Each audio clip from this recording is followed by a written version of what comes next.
You totally, definitely freak. And is it cheating if I just put Faker in at every role? Sure, that's what everyone wants to do. Now, the Mid Season Invitational begins tomorrow, and I'm joined here by a panel of experts to break down the teams from their respective regions as we size up the competition. First up, we have OGN caster William Chobra Cho from Korea. Next is Garena caster Clement joining us from Taipei.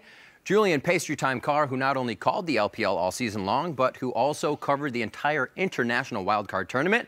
And joining for the first time on PTL, we have Devin Pyrotechnics Young from the European LCS. While holding down the local four is, of course, Joshua Jatleesman. Gentlemen, thank you for joining us here on the show. Right on, man. All right, guys, the first thing I need to do for you is to give me a breakdown of each of the team's biggest strengths and most glaring weaknesses in a segment we're going to call Pros and Cons. Jat, we'll start with you and Team Solo Mid.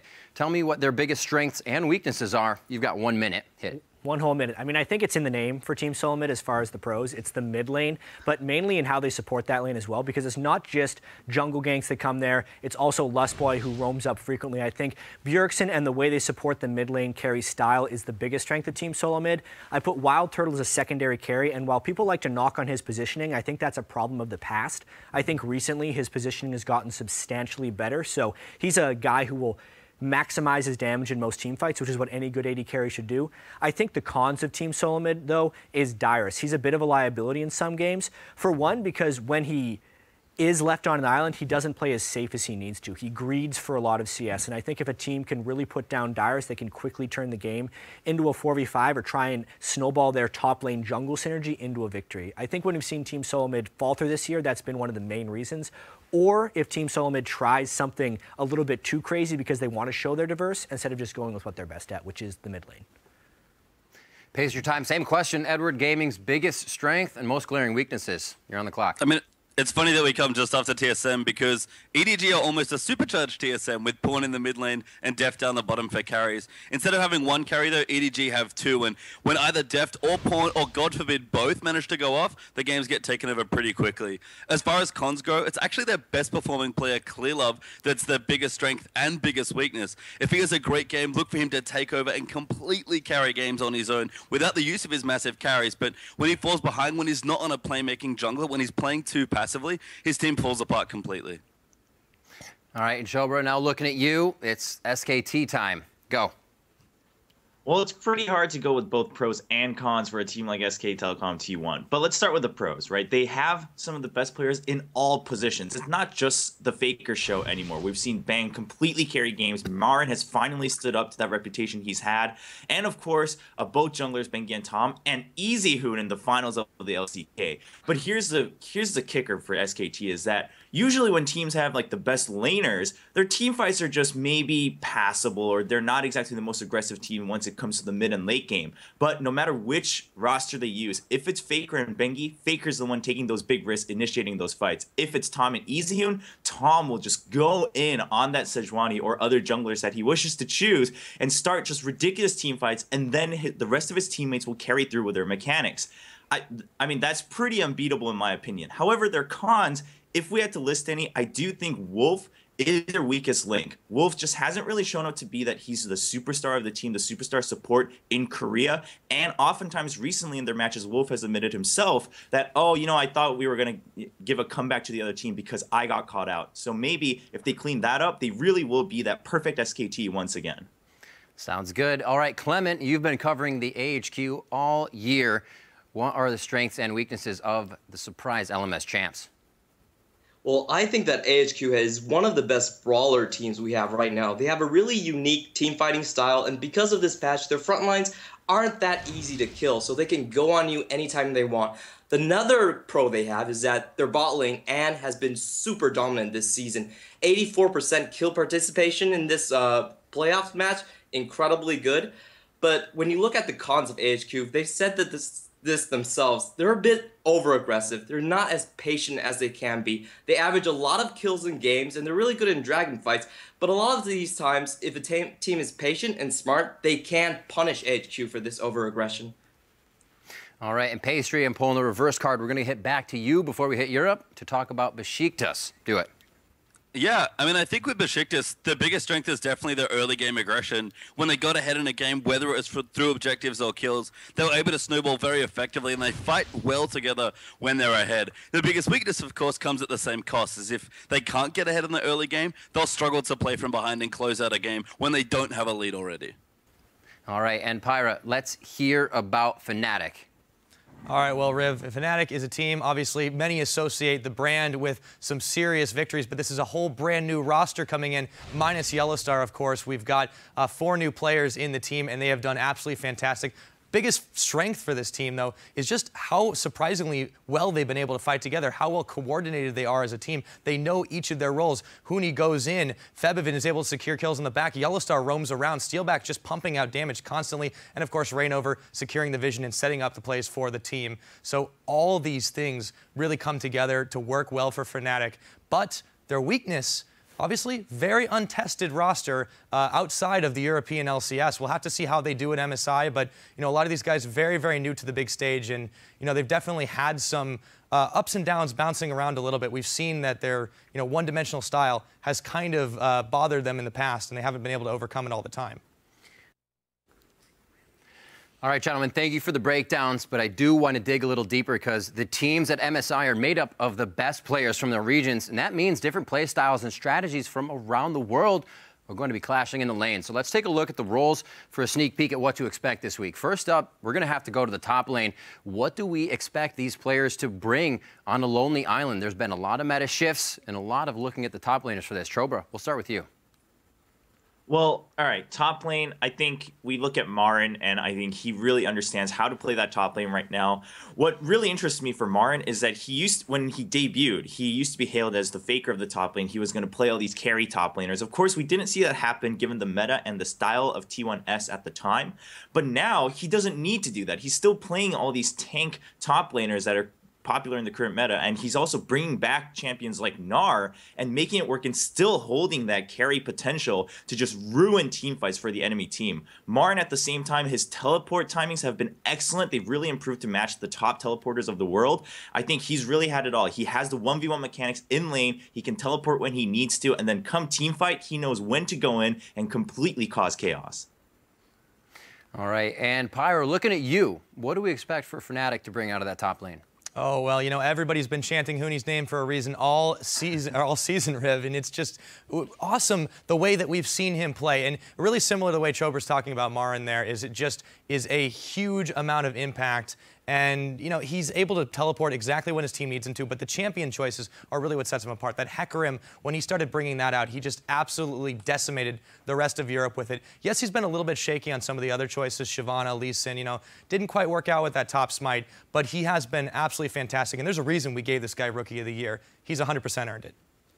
All right, chat, we're going to jump over to NA, taking a look at that top lane. You spoke a little bit about it before. Yeah, I mean, Darius is not the same star power as a Marin, Koro, or Huni because Darius brings a different aspect to the game. Like I said, I think it's potentially one of TSM's weaknesses because they do not focus priority on him, and he does have a tendency to die a fair bit when he's left on his own. I just kind of want to bounce off some of what the other people have said because Gnar, to me, in the top lane at this MSI is going to be super exciting.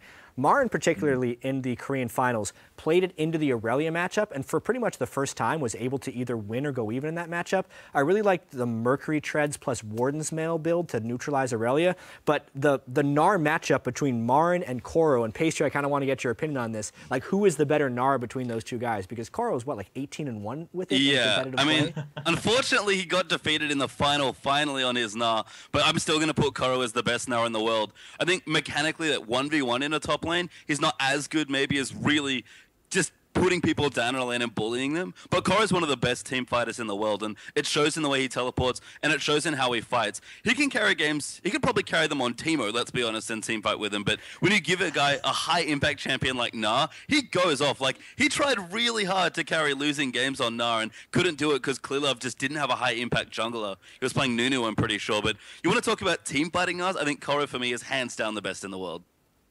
All right, Clement, I want to jump to you now. HQ Esports Club with a big surge at the end of the split. Was a lot of that from the top lane? How much can be credited there? Of course, man. Ziv has really improved on his champion pool, and most important of all, he has had great teleports this playoffs. But unfortunately, he also had to go through 12 days of military service right before MSI, so we're not sure if he's still up to shape. But I have to say he has had the best damage share out of any top laner in the LMS, and he does play these tanky top laners, as well as the carry top laners like Vladimir and even Kennen. All right, pace your time. Covering the International Wildcard Tournament, I kind of want to gauge you on Besiktas top laner. Is they going to have what it takes to really come into the MSI strong? Thaldron's an interesting player, actually, from Besiktas. He's really strong, and it was actually their carry for their team. During the group stages of the tournament, he didn't perform as well as we might have expected, but he came up massive in the finals. And it's funny that we talk about tank players and we talk about carry top laners who don't really exist anymore. Thaldron's still classically a carry top laner. Look for the Hecarim for sure. Probably a little less of the Nar Maokai action going on. And if he plays his Riven, he didn't play it in the tournament, but it's his favorite champion, and that's a big carry he could pull out as well. Obviously, the team comes in probably as an underdog, but Thaldron can certainly look to upset some people, especially if he plays something nice and fancy like Riven. Well, we heard what Caster June said in the video. These players are going to have to do abilities that they don't even know they have to bring the win out here. Now let's move on to the jungle. And keep in mind that MSI will be played on the 5.7 patch. Will these guys be laughing all the way to the gank? I mean, that's the thing about this patch that's interesting, is that when you're playing with a bunch of support junglers with an item like Cinderhulk that's just so cost effective, you don't really lose very much by being aggressive with your resources. Like, it's seriously, if you get into the enemy jungle and get an experience lead, the thing that matters most in something like Sejuani Gragas as a matchup is levels. It's not items, it's levels. You need your ultimates. Yeah. So if you go in and like get ahead of the enemy jungler, you're miles ahead if you're a level half ahead. But even if you go in and it doesn't work, you still have the option of farming up the rest of your jungle and then coming back when you do have your ultimate. All right, and Clement with AHQ obviously surging at the end. What are your thoughts on with this Cinderhulk meta jungle coming in? Has AHQ been strong in this fashion, and will they be able to compete at MSI? Yeah, I just want to echo a lot of what the others said right now, is that if you are an aggressive jungler, then this is the patch for you. And that has been the case with Mountain. When we did the statistics, he actually took 30% of the enemy's jungle when he was playing Gragas. And he also had the highest KDA in the playoffs at 13 or KDA. Really high, really aggressive player, really hard to kill. And he also has this really aggressive mentality where he's always trying to run into your team. And like everyone has said, it's really hard to punish because the junglers right now are very hard to kill. Of course, the 5.7 patch has kind of nerfed this down a little bit, so we're really waiting to see if Mountain can keep this up for HQ. All right, and Pyra, there's a lot of talk of aggression, a lot of talk of taking the fights and engaging. That's something Reignover loves to do. You think Fnatic's going to be able to bring it in with the jungle at MSI?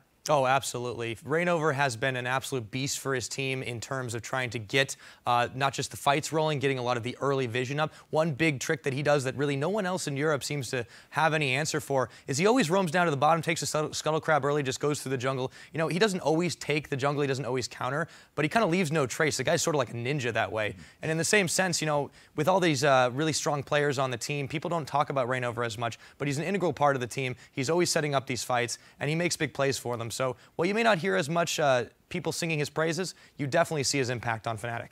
It's very interesting how some of the junglers can work behind the curtain. Now, moving forward, we definitely have to take a look at what a lot of the community in general and almost every tournament says. It's coming down to the mid lane, gentlemen. With players that have assembled in Florida for MSI now, I expect there to be some epic clashes in that lane. Pyra, when these guys go head-to-head, who's going to come out on top? That is obviously a pretty tough call for a lot of mid laners, but everyone has one name on their mind. Of course, it's always going to be Faker. You know, I mean, they didn't really need him for the finals that SKT did, so it's going to be hard to call for the rest of the teams, but I think he's definitely got the edge there. But we might see some EasyHoon action. That I don't want to take all of Chover's points, so I'll let him discuss that. Well, I mean, I think it's the main point that we all have to talk about, right? Is like, who's it going to be, EasyHoon or Faker? Because I'll let you go in a second, Chover. Like, I'm wondering at this point whether EasyHoon is a better fit for that team than Faker when Tom is in specifically. Of course. Tom is like such an aggressive jungler when he's on, like his feast or famine style. If he makes an initiation, you almost want a mid laner who is less susceptible to ganks because he's not going for as many big plays. But then we saw EasyHoon get 2 solo kills in the finals. Like at this point, when they use him to win the championship 3-0, I'm wondering how much EasyHoon we're going to be seeing at MSI. Yeah, so I might get a lot of hate for this, but I'm gonna put it out there. I think it's all right. And there's actually a small community in Korea too, within like the larger League of Legends community that believes this, is that we might be seeing a time here where EasyHoon actually is rising as the best mid laner. And I know it's just blasphemous. I think that's reasonable. I think it's reasonable. But I think it's reasonable because, like you said, Jat, EasyHoon, like he was never a bad mid laner, but the problem was that he was too passive. He was safe. He would get you the win if you went to 50 minutes, right? He would get you the win if he could play Ziggs and farm all the lanes for the 30 minutes starting at the 20-minute mark. But suddenly yesterday we see him going for those tower dives. We see him flashing in lane for a 1v1 kill against Kuro. I mean, this is, like Doa said in his cast, who is this guy? I mean, this is not something we'd ever expect from EasyHoon. And I do think actually it pays off better because we've seen this time and time again, even since Season 1 and Season 2, where we have these risk takers in mid lane and they'll be the superstar, but oftentimes they'll also be the bane of their own team. I mean, I think about, for instance, Reginald when he was playing for TSM. He was the superstar of the team, but sometimes his risk wouldn't really pay off for TSM as a whole. We're seeing that a little bit with Faker these days, where he's still going off, and sure, his mechanics still hold him up, but does it really pay off for the rest of the team? It works when Bengi's in there, because Bengi is generally much more of just a macro jungler. But when Tom's in, I totally agree with you, Jad. I think EasyHoon really just rounds out the team better. And when he needs to take advantage of the lane 1v1, he'll do it. So I'm actually favoring EasyHoon as the better mid laner and strategically better for SKT. However, you know, maybe Koma will go for some fan service and let that Faker versus Bjergsen happen. Yeah. It's going to be very interesting. I got to definitely touch on with Pastry here because you still have a world champion in Pawn in that mid lane who took another team to first place in the region. Pastry, what's the power like coming out of the LPL? Pawn's not bad at League of Legends. No, he's really, really good. He's all right. Like, apart from the Super Goku like Game 5 story versus World Elite where he came out and like hard carried a game on Kassadin, Pawn's ridiculous. Like, Pawn is mechanically amazing. He loves to 1v1 people. Fantastic team fighter. Can play just about any champion. And for me, for all of the superlatives I can throw at Pawn, his biggest trait for me is his flexibility. He is liquid in that mid lane. He will play anything you want. If it's an AD, he'll play it. If it's a support, he'll play it. If you need a Twisted Fate, he's in there. If you need an assassin, he's in there. His LeBlanc draws bans constantly and for good reason. His Lulu's great. His Twisted Fate's great. His just about everything's great. He still plays Fizz because he's crazy. Like, Pawn's insanely good. He's probably the best looking player in the LPL. Not the best performing. I think Clearlove or Def probably holds that right at the end of the season. But he's the strongest looking player from China, and that is a scary thing to say about any player. Yeah, and don't forget, he did regularly beat Faker in yeah, I mean, that could be fun. Maybe just some revenge, right? Yeah, that's one thing I kind of wanted to touch on, because if we looked at Pawn's alliance next time, is like when Pawn played at Worlds last year, he wasn't expected to be like this Faker level player. He was like, oh yeah, he's an okay mid laner. Then he started playing Assassins. I think he's really come into his own in the split in the LPL, and he's kind of ascended, which might be what we're seeing from EasyHoon right now. But I do need to talk about Bjergsen specifically because I have some regional stats that I kind of want to bring up. Bjergsen dominated North America more than any other mid laner dominated their own region of the major regions we've seen here. He averaged a 1,000 gold advantage over his opponent at 20 minutes during the regular season. There was one game in the entire regular season where he did not have a gold advantage on the opponent mid laner at 20 minutes, and that was a 10 gold disadvantage. Like, Bjergsen has been so head and shoulders above everyone else in North America, and he does have, whether it's a small sample size or not, a lot of international experience, some victorious. You know, he's been to Worlds last year. He experienced that. He then won IM Katowice, and this is TSM's moment to kind of shine, and he is the centerpiece of that team. So that's another big-time mid laner we have to keep our eyes on. Yeah, I have to agree, Jet. Bjergsen is not only one of the best domestic players, that's been true for a while, both in Europe when he played and in North America now in his current home, but even internationally, the guy's an absolute beast. I expect this guy to take a mid lane against almost anyone and just feel comfortable. Look, he's so good. Yeah, I definitely hold Bjergsen at high regard, but I'm also interested. I mean, ever since we heard his name and finally that he was going to play professionally in AHQ, Westor. I mean, he's kind of been this myth, and then he never really showed up on an international stage. So I'm wondering, how is he looking now, Clement? I mean, can we expect kind of the myth of Westor to come back at the MSI stage? Well, I think he hit a slump this season just because thanks, Rito, you nerfed a lot of his assassin champions, but he is coming back in the meta just because he's been able to play a lot of these protection mid laners for his carry Anne. Picks like Karthus with his Rylai's and picks like TF. He's been back on his Season 2 champions, which are treating him really good. And also to note, he's in top shape.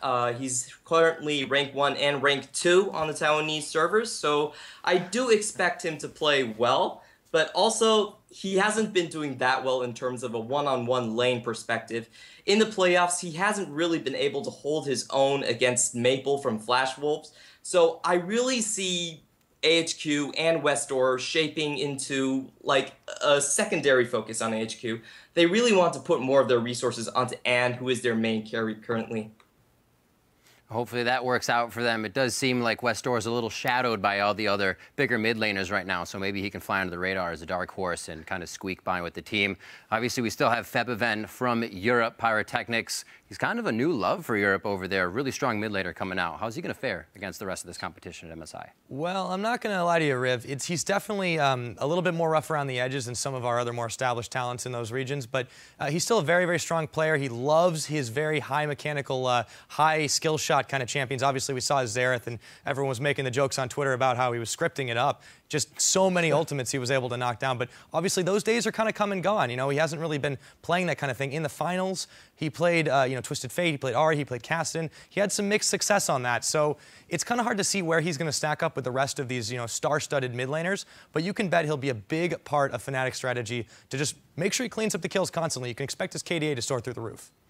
All right, gentlemen, now as we move down the list, a position that can sometimes carry a game on their back or with the wrong position cost the team their game. We've seen a lot of diversity in the AD carry role across the globe this year. Which AD carry do you think has the edge at MSI? Pastry, you've been covering the land of AD carries all spring long. Let's start with you.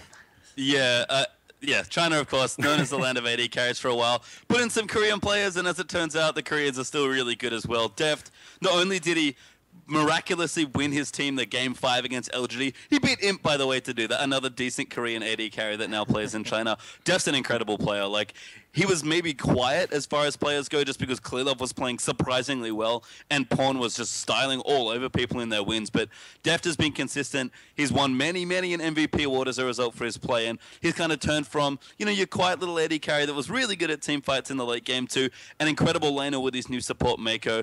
He can get solo kills. He can do lane swaps. He can kill people in the mid game and carry games there. He can go to late on Jinx and Kog'Maw and still win. Deft's one of the best players in the world. And I expect him to really want to prove that on a big stage like MSI.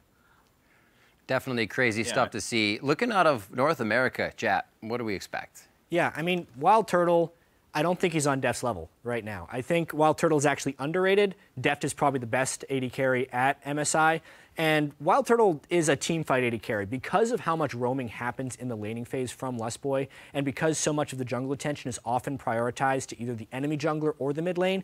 Wild Turtle actually has to play a somewhat safe laning phase. He's actually down in CS fairly frequently in lane, but he will pretty much always come back in the team fight. So that's kind of where I see Wild Turtle sitting in there. It's almost like if I look at all the AD carries here, I think Deft is the best. I think Bang is maybe a little overhyped because of that Game 4 he had against CJ. I think Turtle is potentially a little underrated, but still not at Deft's level. I think Steelback is a passive AD carry who is a team fighter, probably one of the weakest laners. I think Ann is good, not on a great team. I'm taking everyone's points. I'm so sorry. You guys can go in depth later.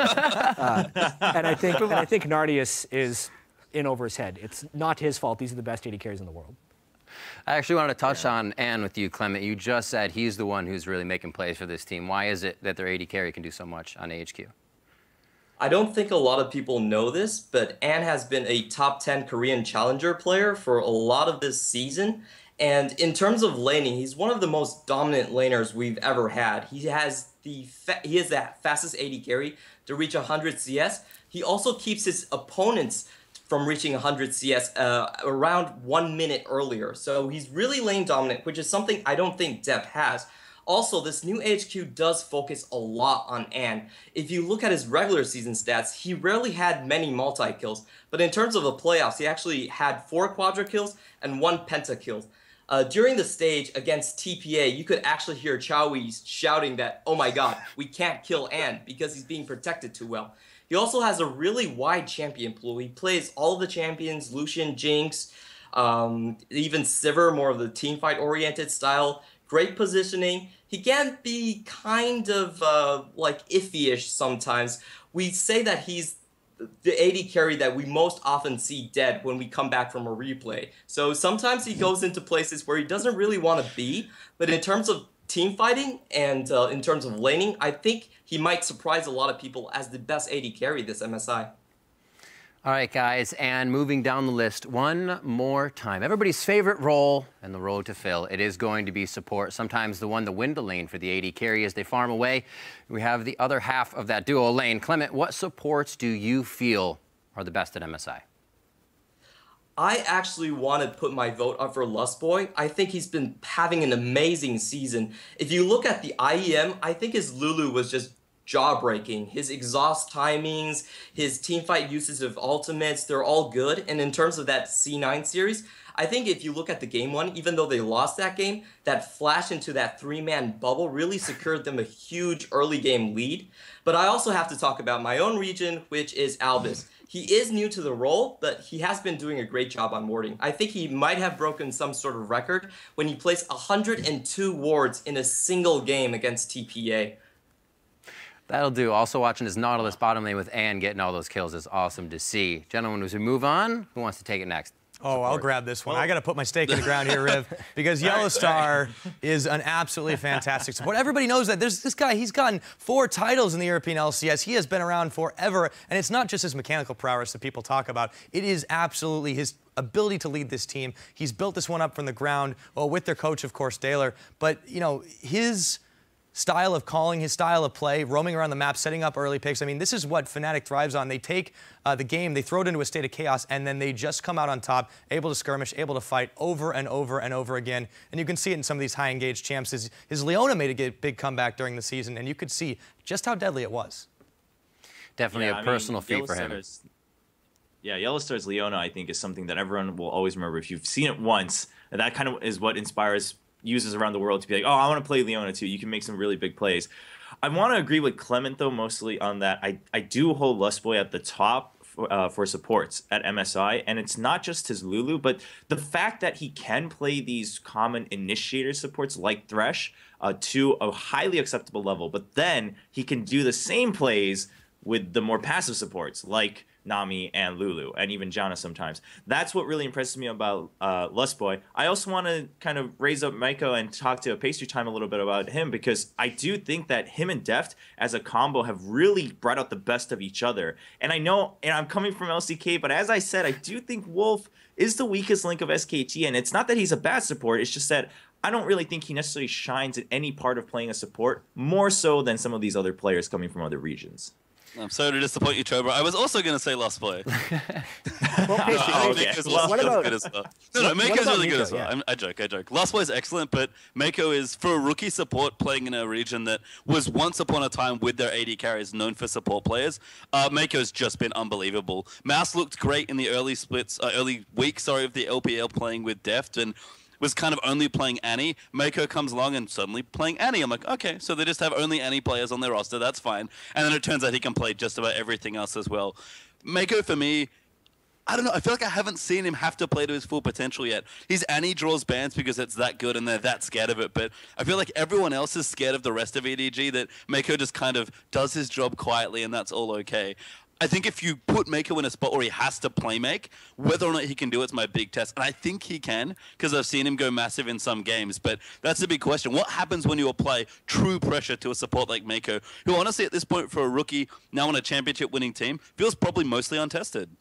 Well, no better to be tested than the mini worlds that people are calling MSI here as we come up to it. We've hit up the teams now and gone roll by roll through the rosters, gentlemen. So let's go down the line and get your predictions. Who will win MSI and why? Chobra, you're in the hot seat. I mean, SK Telecom T1 just got to go with what I believe is the best team in the world right now. And it's because, as we talked, again, sorry for Wolf. I hope Wolf's not watching PTL right now, but sorry for Wolf. But aside from Wolf, all of us have mentioned every one of their players in all of the lanes, whether it's Tom or Bengi, whether it's Faker or EasyHoon. I mean, Bang, sure, he's a little bit quieter, but we've talked about him and his Game 4 against CJ. And then there's Marin, who as the captain of the team, I think has really grown into his own. So with that said, I think they're, again, just so well-rounded like they used to be in their prime when they won Worlds. So I think SK Telecom T1 is coming back to prove once again, hey, we're back in the spotlight. We're going to take MSI, and then we're going to cruise through Worlds.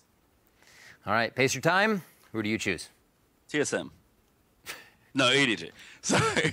I mean, yeah, I have to pick EDG. No, I mean, SKT1 are very good, but I'll echo what Chobra said and just throw it back to EDG. They feel like a well-rounded team. They've got good veterans on it as well, and they arguably outperform every one of their lane compatriots in some element. Maybe not exactly in the lanes. I think for Deft and Pawn, I can say that, but for Koro, he at least outperforms most people when it comes to team fights. And Clearlove, it's all about Clearlove, man. If Clearlove shows up to a big international tournament with his 4+ years of competitive league experience, it'll be tough for EDG to lose a game. But Clearlove has carried them in games, and he has really fallen apart in some of their games. So he's the big worry for me, especially with junglers as aggressive as Tom, and even the likes of Santorin lurking there as well.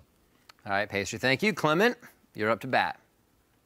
Well, I have to put my vote up for the Korean finals again. I think SKT1 is going to take this. Just based off of scrim knowledge, you know, AHQ could take games off of EDG, but I don't think they could even get a scrim with SKT1. SKT1 is just like, man, we're not scrimming you guys. So I just think that because they have such high pressure, like, from their laners, like, if they put Faker on, he's going to draw a lot of attention, and the crowd's going to get behind him. And also they have this variability where they can place different junglers, they can place different mids, and they also have a lot of styles to play with. I just don't really see any team just taking SKT1 off. This is their tournament for sure. All right, sounds good. Pyra, pick it. All right, Riv. Well, it was a much easier decision to make before we saw the finals where SKT, you know, just took that big 3-0, and they did it, of course, without Faker and without Bengi. But they look like a very strong team all around. They have a lot of different dynamics that they can go with. They have a very, very hard to call out and hard to prepare for style. But I still am going to give this one to Edward Gaming. They've been a consistent rock in their region. They've been at the top level all the way through the split. I don't see that changing anytime soon, and I don't see it changing for MSI. So I'm going to give this one to the boys from Edward Gaming. All right, and Jat, I will let you have the last word. Oh boy, can I do percentages just so I'm not just saying one team, because I think it's somewhat competitive. I'm going to make as many regional enemies as possible right here. I give Korea a 40% chance of winning with SKT because I do think they're the favorites overall. If I go down the line, I need to remember my percentages. I give TSM and EDG the same chance, probably about 20-25% chance of winning. I think EDG, the points Pacer Time brought out, but I think TSM, Katowice should not be overlooked. The fact that they dismantled CJ Entis, the fact that GE Tigers went there and were destroyed by Team WE, who then went back to China and was better, but still not the best. So I think there's a lot of stuff there. I think Europe is a little over-aggressive. They still need a little bit more time. I give them the next most percentage at like 10. And then I look at AHQ and the international wildcard team. I don't know what I have left, but like 5% and 1 for those guys. And someone on Reddit, please check Jat's math. I really want to know if he's wrong. That's all Definitely not, because I didn't have Torque. any room for the 1. But there we go. All right, thank you so much, gentlemen. We'll find out who was right over the next 4 days. It was a pleasure to have you all here, and we'll talk to you again very soon.